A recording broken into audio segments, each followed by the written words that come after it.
Democratic দাতারা বাইডেনের পুনর্নির্বাচনের কার্যকারিতা নিয়ে উদ্বেগ প্রকাশ করে $9 কোটি আটকানোর পরিকল্পনা করছেন বলে নিউ ইয়র্ক টাইমস শুক্রবার জানিয়েছে। এসব অর্থ ডেমোক্রেটিক সমর্থকরা বাইডেনের পক্ষে অনুদান হিসাবে দিয়েছিলেন। এখন তারা বলছেন, বাইডেনের সঙ্গে সাবেক প্রেসিডেন্ট ডোনাল্ড ট্রাম্পের নির্বাচনী বিতর্কের পর যে অনিশ্চয়তা সৃষ্টি হয়েছে তা কেটে গেলেই তারা ফের অর্থ অনুদান দিতে শুরু করবেন।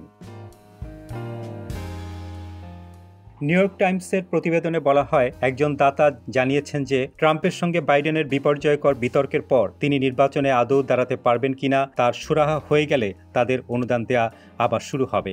এমনকি ডেমোক্রেটিক পার্টি বাইডেন ছাড়া অন্য কাউকে অনুমোদন না দেওয়া পর্যন্ত ওই $9 কোটি আটকে রাখার কথা বলা হয়েছে। আগামী ডেমোক্রেটিক ন্যাশনাল কনভেনশনের পরে টিভি ও ডিজিটাল বিজ্ঞাপনে ব্যয় করা হবে $250 মিলিয়ন।